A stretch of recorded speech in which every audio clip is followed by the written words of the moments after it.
Hello and welcome to all. तो हमारा आज का टॉपिक है असेसमेंट ऑफ द पेशेंट। कि जब पेशेंट हमारे पास एडमिट होता है तो तब हम पेशेंट की असेसमेंट कैसे करते हैं। असेसमेंट मतलब जैसे उसका हेड टू टू एग्जामिनेशन तो होता ही होता है, तो उसके अलावा जैसे उसका सब्जेक्टिव डेटा हम जिसमें जोग्राफिकल डेटा आता है उसका, है ना। अगर फीमेल क्लाइंट है तो ऑब्स्टेट्रिक डेटा आ जाता है ना। उसकी पास्ट हिस्ट्री क्या है, प्रेजेंट इलनेस क्या है, फैमिली हिस्ट्री क्या है, तो वो सारी चीज़ें हम कलेक्ट करते हैं जो इनिशियल असेसमेंट में आता है। फॉर एग्ज़ाम्पल कि कोई पेशेंट हमारे पास इमरजेंसी में आया है, कोई पेशेंट हमारे पास एडमिट हुआ है, तो पेशेंट का हम जो डेटा कलेक्ट करते हैं, एक होता है सब्जेक्टिव डेटा, एक ऑब्जेक्टिव डेटा। ऑब्जेक्टिव डेटा जो हम ऑब्जर्व करते हैं पेशेंट में, और सब्जेक्टिव डेटा जो होता है जो पेशेंट हमें बताता है। तो उसमें हमने ये चीज़ भी देखनी होती है कि पेशेंट का कॉन्शियस लेवल है कि नहीं उतना कि वो हमें प्रॉपर अपना डेटा दे सके, जो एप्रोप्रिएट डेटा है वो हम कलेक्ट कर सके पेशेंट से। तो उसमें उसका कॉन्शियस लेवल भी देखते हैं। तो जो हम उसका कॉन्शियस लेवल देखते हैं ना, तो उस कॉन्शियस लेवल को हम क्या कहते हैं, जीसीएस। जीसीएस क्या होता है, ग्लासगो कॉमा स्केल होता है। तो थोड़ा सा हम इसके बारे में भी देख लेते हैं कि जीसीएस क्या होता है। द ग्लासगो कॉमा स्केल और GCS is a system that scores how conscious you are. It does so by assigning numbered score for how awake a patient is, the level of awareness, and how he responds to simple instructions. कि कोई भी patient जो हमारे पास admit आया है वो conscious है, properly alert है। कैसे देखते हैं, जैसे फॉर एग्जांपल हम हैं, हम प्रॉपरली कॉन्शियस है, अलर्ट है। अलर्ट कैसे कि हमें ओरिएंट है हम टाइम प्लेस को लेके, है ना। तो वो सारी चीज़ें भी मैटर करती है कि अगर पेशेंट फुली कॉन्शियस है तभी वो हमारे जो भी हम उसको क्वेश्चंस पूछ रहे हैं तभी वो हमें अप्रोप्रिएटली जो है वो आंसर्स कर पाएगा उन क्वेश्चंस के, जो कि बेनिफिट रहेगा, जिसमें कि उसकी हेल्थ केयर जो हमने उसको प्रोवाइड करनी है उसमें बेनिफिशियल होगा। तो वो डेटा हमने उसका कलेक्ट करना है, पर उसके पहले उसका जो जीसीएस लेवल है वो भी हमने असेस करना है। तो जीसीएस लेवल में अगर तो पेशेंट कॉन्शियस है, कॉन्शियस ओरिएंटेड है क्लाइंट, हमारी जो कमांड्स है उसको फॉलो करने के एबल है, तो हम उसको क्वेश्चनर जो भी पुट करेंगे तो उसका हमें वो अपनी हिस्ट्री प्रॉपर जो उसका बायोडाटा है वो हमें दे सकता है ना। पर अगर पेशेंट अनकॉन्शियस है, अनकॉन्शियस पेशेंट कौन से हो सकते हैं, एक तो पेशेंट ड्राउजी है। ड्राउजी मतलब जीसीएस पेशेंट का अगर लोअर साइड है पेशेंट का, है ना। और कोई हेड इंजरी हुई है उस पेशेंट को। हेड इंजरी हम इसमें क्यों इन्वॉल्व कर रहे हैं, क्योंकि जो जीसीएस लेवल होता है ना, जीसीएस में जो मोटर रिस्पॉन्स होता है उसमें जो हम M3, जो आगे मैं डिटेल में आपको बताऊंगी कि जीसीएस कैसे सस करना है और क्या चीज़ इसमें आती है। तो जो मोटर रिस्पॉन्स में 3 नंबर हम जिन पेशेंट्स को देते हैं, तो उनमें जैसे अपर ब्रेन जो होता है ना, उसमें कोई प्रॉब्लम है, या फिर अगर M2 देते हैं, M2 उस पेशेंट्स में देखने को हमें मिलता है न्यूरो वाले पेशेंट में जिसमें जो मिड ब्रेन में कोई भी इशू आ रहा है। तो उसमें क्या होता है कि हमने पेशेंट का जीसीएस लेवल भी असेस करना है। ज़्यादा करके क्या होता है, जो न्यूरो वाले पेशेंट्स होते हैं ना, उनमें हमें लो जीसीएस देखने को मिलता है, जिसमें पीपल साइज जो होते हैं वो भी मैटर करता है। वो मैं नेक्स्ट वीडियो में शेयर करूँगी आपके साथ। तो नेक्स्ट क्या है कि जीसीएस बहुत ज़्यादा इंपॉर्टेंट होता है कि GCS is much more widely use through out the medicine today. It's the most commonly use scale for measuring decreases in consciousness including comma. GCS क्या है कि अब ये मोस्टली यूज़ किया जाने वाला स्केल है, क्योंकि इसमें हम मेज़र करते हैं पेशेंट का कॉन्शियस लेवल। और बहुत सारे पेशेंट्स को हम जीसीएस के बिहाफ पर भी असेसमेंट कर पाते हैं, कोरिलेट कर सकते हैं उसके जो रेस्पिरेटरी सिम्टम्स आ रहे हैं, और या फिर उसको कोई भी न्यूरोलॉजिकल सिम्टम आ रहे हैं उनके साथ भी कोरिलेट कर सकते हैं हम जीसीएस को।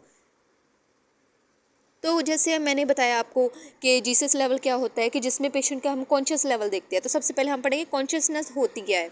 कि consciousness has 3 requirements for the medical context. To be conscious you have to be aware, alert and Orient.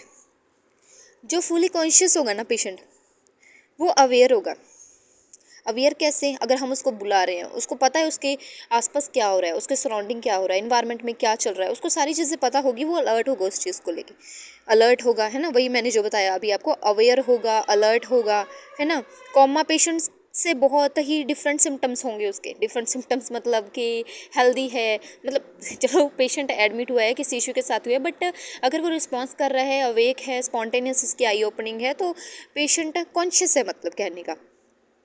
और ओरिएंट में देखते हैं कि टाइम, प्लेस, और अगर उसका कोई रिलेटिव आया हुआ है तो उसका नाम वगैरह सारा कुछ, वो उसके क्या लगते हैं, रिलेशन क्या है उनका, वो सारी चीज़ें वो बता पा रहा है खुद से, है ना, मतलब बिल्कुल एग्जैक्ट सही बता रहा है। तो इस चीज़ को हम असेस करने के लिए पता है क्या कर सकते हैं, हम पेशेंट के रिलेटिव को भी पूछ रहे हैं, पूछ सकते हैं। जैसे जो डेटा हमने ऑलरेडी, मतलब पेशेंट ने हमें कुछ बताया है ना, तो उसे अपनी फैमिली के बारे में, तो उसका मतलब कि वो सही बता रहे हैं, अप्रोप्रिएट है बता रहे हैं हमें, ओरिएंट है, टाइम, प्लेस, और अपने जो फैमिली हिस्ट्री के बारे में अप्रोप्रिएट हमें सारी डिटेल वो दे पा रहे हैं, ओरिएंट है कहने का मतलब है, तो वो हम उनके रिलेटिव से भी कंफर्म कर सकते हैं। तो ये जीसीएस लेवल होता है जिसमें जो हम मतलब कॉन्शियस लेवल असेस करते हैं पेशेंट का कि वो कितना एबल है जो कि हमें सब्जेक्टिव डेटा अपना दे सके।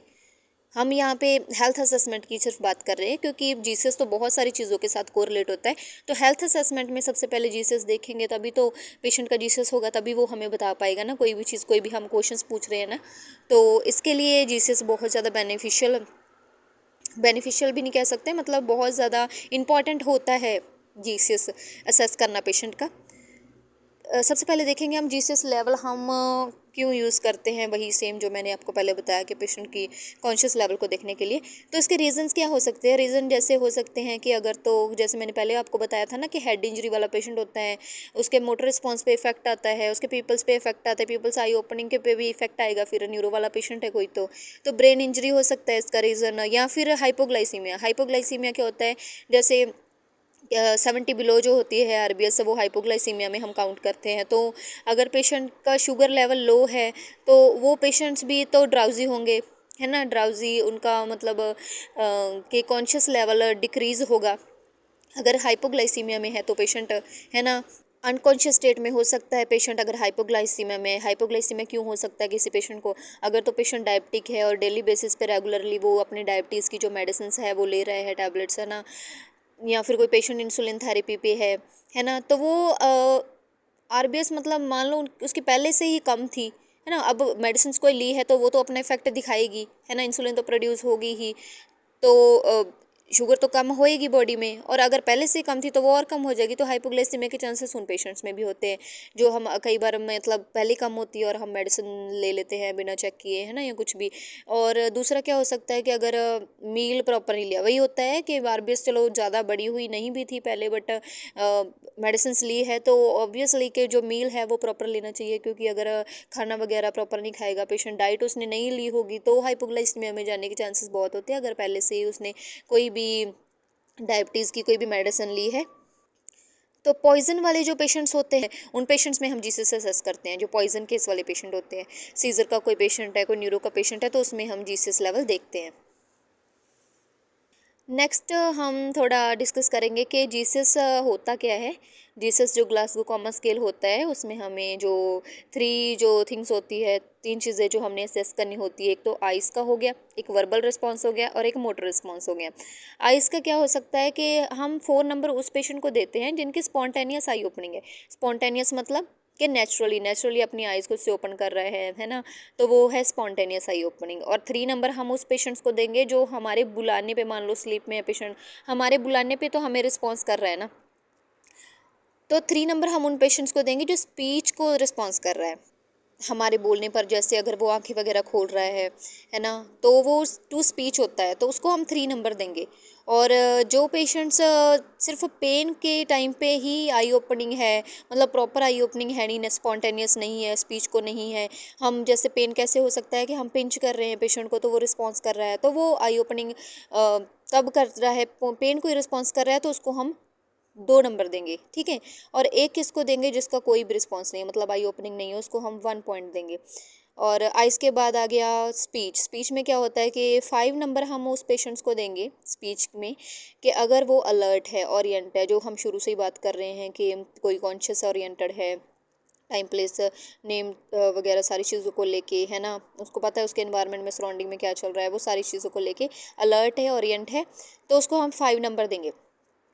4 किसको देंगे, जो कंफ्यूज है, इसके बिल्कुल ऑपोजिट, जो डिसोरिएंट है ना, उनको हम 4 नंबर देंगे। 3 किनको देंगे, जो इनअप्रोप्रिएट रिस्पॉन्स है, इनअप्रोप्रिएट वर्ड्स भी इसको हम कह सकते हैं। और 2 किसको देंगे, इन कॉम्प्रिहेंसिबल साउंड। जो ये नंबर 3 और नंबर 2 होता है ना स्पीच में, ये थोड़ा कन्फ्यूजिंग होता है। कन्फ्यूजिंग कैसे होता है, मान लो इनकॉम्प्रिहेंसिबल साउंड्स है, उसको भी तो हमें इन अप्रोप्रिएट वर्ड में हम कह ही सकते हैं कि इन अप्रोप्रिएट वर्ड से सिर्फ साउंड आ रही है, तो वो चीज़ भी होती है कि ये थोड़ा कन्फ्यूजिंग होता है। तो इसको हम डिफ्रेंशिएट कैसे कर सकते हैं कि इनअप्रोप्रिएट जो रिस्पॉन्स है उसमें इनअप्रोप्रिएट वर्ड्स होंगे, बट वर्ड्स क्लियर तो होंगे ना, मतलब हमें तो प्रॉपर पता लग रहा है ना पेशेंट बोल क्या रहा है, चाहे वो इनअप्रोप्रिएटली कुछ भी बोली जा रहा है, बट हमें तो पता है ना वो क्या बोल रहे हैं, तो वो है इनअप्रोप्रिएट वर्ड्स। एंड सेकंड जो है, मतलब सेकंड मतलब 2 नंबर जिस पेशेंट को देंगे हम, किसको देंगे कि जो इनकॉम्प्रिहेंसिबल साउंड्स है, वॉइस क्लियर नहीं है, वर्ड्स कुछ बोलने की कोशिश कर रहे हैं, नहीं समझ लग रही, मतलब नहीं उसकी आवाज़ इतनी क्लियर नहीं है, सिर्फ साउंड सी आ रही है, मतलब पता लग रहा है कि वो बोलने की कोशिश कर रहा है बट वैसे नहीं है रिस्पॉन्स, है ना, तो उसको हम 2 नंबर देंगे। और 1 किसको देंगे, वही जैसे आई रिस्पॉन्स में 1 था जिसमें नो रिस्पॉन्स है, वैसे स्पीच में 1 किसको देंगे, जिसको रिस्पॉन्स नहीं है। तो थर्ड क्या आ गया, मोटर रिस्पॉन्स। मोटर रिस्पॉन्स कैसे असेस करते हैं, इसमें 6 से होती है नंबरिंग।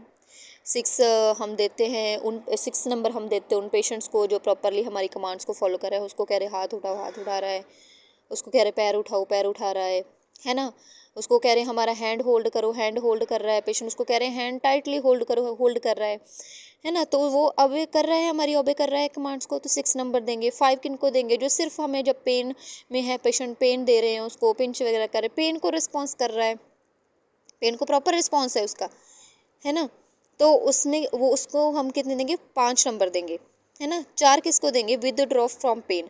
अगर हम पेशेंट को पेन देने की कोशिश कर रहे हैं, पिंच वगैरह कर रहे हैं, तो वो हमें मतलब विदड्रॉ कर हमसे हमें विदड्रॉ करने की कोशिश कर रहा है, खुद विदड्रॉ हो रहा है ना, तो उसको देंगे 4 नंबर।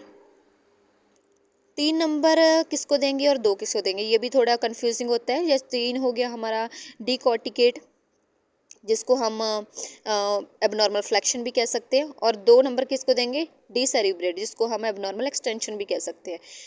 जो डिकॉर्टिकेट होता है, जिनमें हम 3 नंबर देते हैं पेशेंट्स को, तो वो एबनॉर्मल फ्लैक्शन होती है, एबनॉर्मल स्लो फ्लैक्शन होती है कि अपने आर्म वगैरह को फ्लेक्स कर रहा है स्लोली पेशेंट। और डीसेरिब्रेट जो होता है, जो एबनॉर्मल एक्सटेंशन होती है, मतलब रिजिड पोस्चर होता है उसका, लेग्स वगैरह का प्रॉपर स्ट्रेट कर लेता है, अपनी जो उसकी आर्म्स वगैरह है उसको एबनॉर्मली एक्सटेंड कर लेता है खुद की तरफ, है ना, तो ये हम 2 नंबर देंगे उनको। 1 किसको देंगे, जिसका कोई रिस्पॉन्स नहीं है। एक बार फिर से देख लेते हैं कि जीसीएस में क्या करते हैं, कि आई रिस्पॉन्स देखते हैं। 4 नंबर देंगे जिनकी स्पॉन्टेनियस आई ओपनिंग है, 3 देंगे जो स्पीच को रिस्पॉन्स कर रहा है, 2 देंगे जो पेन को कर रहा है, और 1 जो जिसका बिल्कुल रिस्पॉन्स नहीं है। स्पीच में क्या है, जो अलर्ट ओरिएंट है 5 देंगे, जो कन्फ्यूज़ है ओरिएंट नहीं है 4 देंगे, इनअप्रोप्रिएट वर्ड्स है उसके 3 देंगे, इनकॉम्प्रिहेंसिबल साउंड्स है 2 देंगे, और रिस्पॉन्स नहीं है तो 1।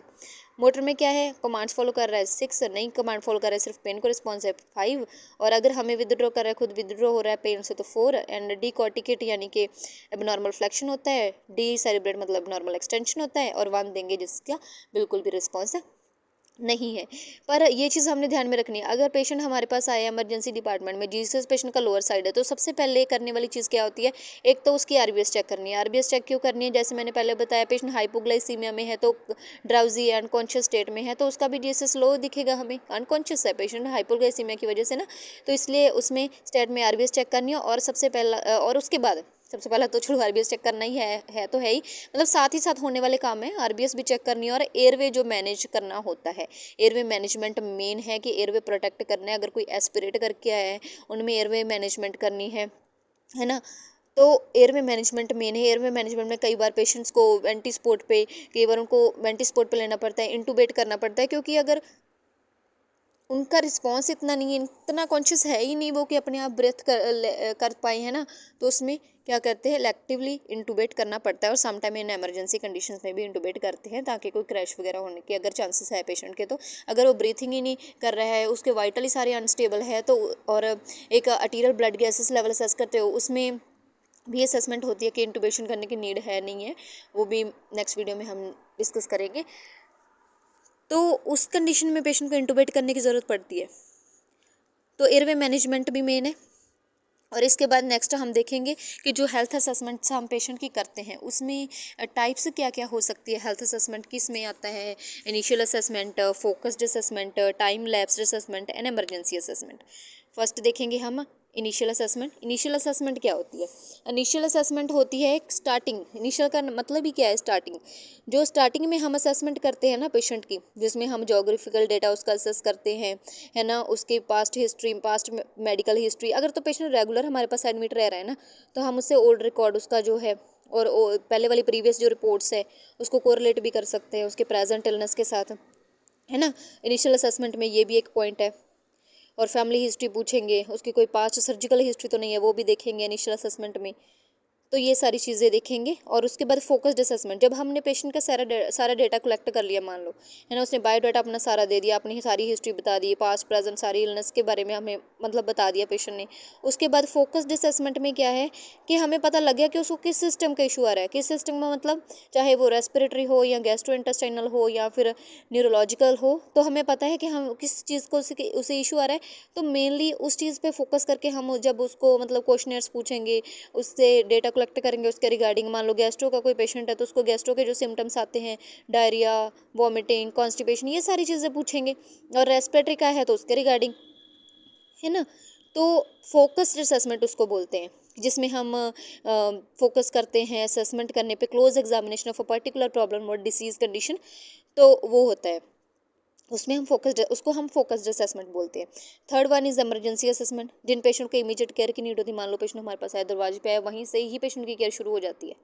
वो पेशेंट हम लेते हैं इमरजेंसी कैटेगरी के अंडर, जिनको इमीडिएट केयर की नीड होती है, जिनका एयरवे मैनेज नहीं है, जो क्रॉनिक हाइपोग्लाइसीमिया में है, तो वो पेशेंट्स है ना। ऑनगोइंग असेसमेंट क्या होती है? जब पेशेंट हमारे पास आ गया, सारा डेटा कलेक्ट हो गया, फोकस्ड असेसमेंट का भी स्टेप हो गया, इमरजेंसी असेसमेंट की सारा मैनेज हो गया पेशेंट, उसके बाद हम उसका जो करंट कंडीशन चल रही हो उसके बिहाफ पे उसका क्या डायग्नोस बनता है, जो एक नर्सिंग केयर प्लान हम बनाते हैं ना, जैसे कि क्या पेशेंट का डायग्नोस बन रहा है, फिर उसके लिए हम एक गोल सेट करते हैं, फिर पूरा पूरा प्लान करते हैं कि कैसे पेशेंट को केयर कौन सी चाहिए, क्या क्या स्टेप फॉलो करने हैं हमने, है ना। प्लानिंग करके उसको फिर पूरा हमने इम्प्लीमेंट करना होता है। और लास्ट वन इसके एवेल्यूएशन करते हैं कि जो हमने केयर पेशेंट को दी है उसका क्या इफेक्ट आ रहा है, पेशेंट की कंडीशन में इम्प्रूवमेंट है नहीं है, तो उसके हिसाब से एवेल्यूएशन होती है। अगर जब तक एवेल्यूएशन नहीं प्रॉपर है तो तब तक वो कंटिन्यू केयर चलती है पेशेंट की। तो ये ऑनगोइंग असेसमेंट होती है। तो फिर से डिस्कस कर लेते हैं। First is initial assessment, second focused, जो पर्टिकुलर डिसीज पे फोकस करके लेते हैं, इमरजेंसी असेसमेंट जो इमीडिएट केयर की नीड होती है जिनको, और ऑनगोइंग असेसमेंट होती है जो कंटिन्यू चलती है जब तक पेशेंट एडमिट है। तो और उसके बाद जब हमने पेशेंट का डेटा कलेक्ट करना है, तब हमें किन किन चीज़ों का ध्यान रखना है, इन्वायरमेंटल सेटिंग्स हमारी कैसी होनी चाहिए। तो first one is establish a relationship and explain the procedure to the client. IPR, interpersonal relationship with the client, हम मेंटेन करेंगे, उसको जो एक्सप्लेन करेंगे प्रोसीजर, इंश्योर करेंगे प्राइवेसी, क्लाइंट को कंफर्टेबल फील कराने की कोशिश करेंगे, कैसे रूम का टेम्परेचर मेंटेन कर देंगे, लाइटिंग वगैरह सफिशिएंट होगी, कोई इंटरप्शंस नहीं होगी, कोई डिस्ट्रक्शंस नहीं होगी, है ना। पेशेंट के साथ आई कॉन्टैक्ट मेंटेन करके रखेंगे। और यूज़ करेंगे therapeutic communication technique. Therapeutic communication techniques कैसे हो सकती हैं कि हमने अगर पेशेंट को कोई भी क्वेश्चन पूछा है तो उसको आंसर करने का भी टाइम देंगे हम, है ना। ये नहीं कि हम पूछी जा रहे और पेशेंट को हम मौका नहीं दे रहे कि वो हमें आंसर कर पाए। हम पूछेंगे, उसको टाइम देंगे, तभी तो वो हमें बता पाएगा ना। क्वेश्चन पूछेंगे, उसको टाइम देंगे, फिर वो हमें उस क्वेश्चन का आंसर करेंगे। और उसके बाद क्या है कि अगर पेशेंट कुछ हमसे पूछना चाहता है और कुछ एक्स्ट्रा बताना चाहता है तो उसको ये चीज़ के लिए भी हम अलाउ करेंगे। तो उसके बाद क्या आता है कि कोई रिलीजियस बैरियर्स तो नहीं है, कोई कल्चरल बैरियर्स, और मेनली कोई लैंग्वेज बैरियर्स तो नहीं है। ये नहीं है कि पेशेंट को हमारी समझ नहीं लग रही और हमें पेशेंट की लैंग्वेज की समझ नहीं लग रही, है ना। और उस केस में भी हम बस क्वेश्चन पूछ रहे हैं और ना पेशेंट को समझ लग रही है, ना वो कुछ बोल रहे हैं, ना हमें समझ लग रही है। तो ये चीज़ भी नहीं होनी चाहिए, है ना। तो लैंग्वेज का खास ध्यान रखना है। इसमें हम इंटरप्रेटर यूज़ कर सकते हैं, मतलब जिसको समझ लग रही है उसकी हेल्प ले सकते हैं, या वही पर्सन डेटा कलेक्ट कर ले और हमें, या फिर वो कन्वर्ट करके बता दे जो जिस लैंग्वेज को हम समझ पा रहे हैं, या पेशेंट को, है ना, ट्रांसलेट करके बताएं। तो वो चीज़ें मैटर करती है, ये सारी चीज़ें कि इन्वायरमेंटल सेटिंग्स हमने मेंटेन कैसे रखनी है ताकि पेशेंट कंफर्टेबल होकर हमें सारे क्वेश्चंस के अप्रोप्रिएट जो हमें चाहिए डेटा ना वो मिल पाए और अप्रोप्रिएटली पेशेंट आंसर कर पाए हमें। तो इसमें हम सोप का यूज़ करते हैं। सोप क्या है? अब सोप है subjective, objective, assessment and plan. जो मैंने पहले बताया, सब्जेक्टिव जो पेशेंट बताएगा हमें डेटा, ऑब्जेक्टिव जो हम ऑब्जर्व करेंगे। हम क्या क्या ऑब्जर्व करते हैं? जीसीएस ऑब्जर्व करेंगे हम, पेशेंट पहले ड्राउजी नहीं बता पा रहा, हम ऑब्जर्व करेंगे ना पेशेंट की कंडीशन को। और क्या ऑब्जर्व करते हैं हम?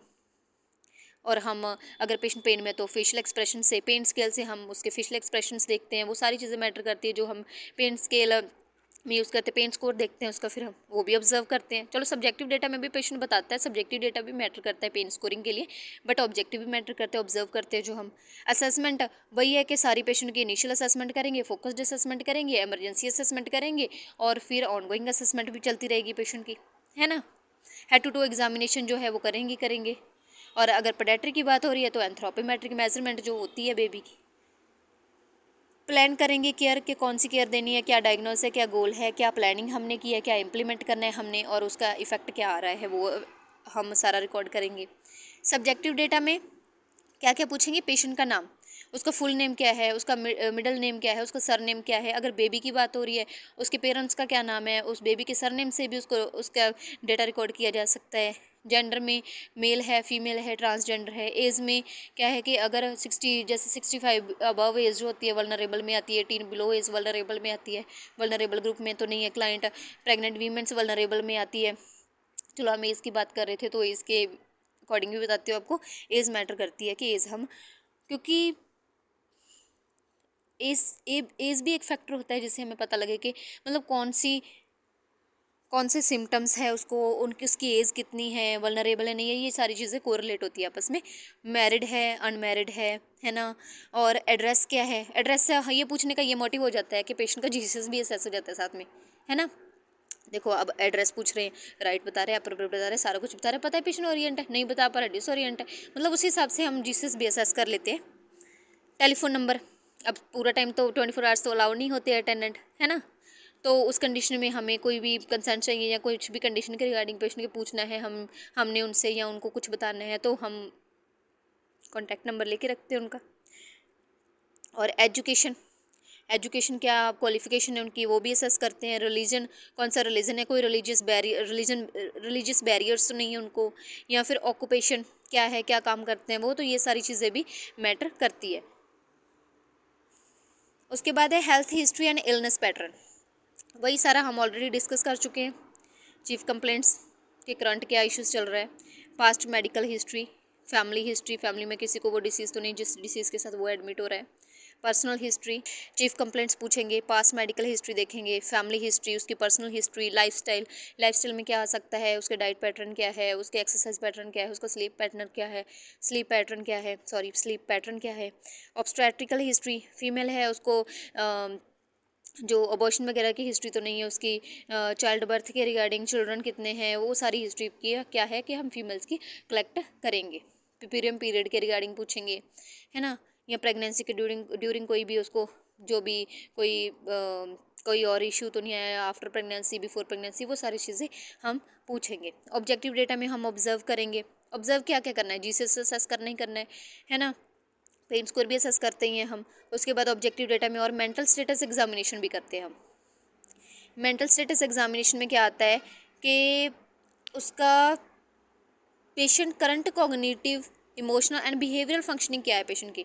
ये साइकेट्रिक पेशेंट में बहुत काम आता है कि साइकेट्रिक मेडिसिन यूज़ कर रहा है कोई, तो अगर एल्जाइमर डिसीज़ है किसी को, अगर स्किज़ोफ्रेनिया वाला पेशेंट है तो उसमें ये चीज़ें मैटर करती है कि हमने मेंटल एग्जामिनेशन करना है पेशेंट का। उसके बाद आ गया इसमें हम पेशेंट के जो है speech, mood, effect, thoughts, perception, cognition, ये सारा कुछ देखेंगे। और असेप्टिक क्या है, ए से अपीयरेंस कैसी है उसकी, अपीयरेंस देखेंगे, स्पीच देखेंगे, इमोशन देखेंगे, परसेप्शन, थॉट, इनसाइट, कॉग्निशन और simply by its core domains क्या क्या है। सबसे पहला अपीयरेंस एंड जनरल बिहेवियर था जिसमें हम फिजिकल मूवमेंट्स देखेंगे, ट्रीमर्स तो नहीं है, कोई शिवरिंग तो नहीं हो रही। स्पीच में देखेंगे राइट जो है असेसमेंट ऑफ रेट कितनी है, वॉल्यूम है, कोहेरेंस है नहीं है। इसमें स्पीच का जो जीसस का पार्ट है वो भी असेस हो जाता है। मूड एंड इफेक्ट में क्या होता है कि पेशेंट रिपोर्ट करता है अपना सब्जेक्टिव इमोशन, कोई भी होता है उसको, फ्लैट है, ब्लंटेड है, लेबाइल है। या फिर थॉट प्रोसेस कंटेंट कैसे होता है, लॉजिकल है, इलॉजिकल है, वही ओरिएंटेशन उसकी डिसओरिएंटेशन वो असेस हो जाती है इसमें। डिल्यूजन में तो नहीं है पेशेंट, हेलुसिनेशन तो नहीं उसको हो रहे, कोई सुसाइडल आइडियाज़ तो नहीं आ रहे। परसेप्शन में एल्यूजन तो नहीं है, हेलुसिनेशन तो नहीं है। कॉग्निशन देखेंगे, ओरिएंट है नहीं है। मेमोरी कैसी है पेशेंट की, कंसंट्रेशन है नहीं है, एब्स्ट्रैक्ट रीजनिंग तो नहीं है। इनसाइट एंड जजमेंट में क्या देखेंगे, असेस करेंगे पेशेंट को understanding of the illness and ability to make sound decision. तो ये टॉपिक हम आज यहीं पे ख़त्म करते हैं। आपको नेक्स्ट कोई अगर फर्दर किसी की चॉइस है तो उसी हिसाब से मुझे कमेंट बॉक्स में बता सकते हैं कि नेक्स्ट कौन सा टॉपिक पढ़ना चाहते हैं, तो हम उसी पे वीडियो बनाएंगे नेक्स्ट।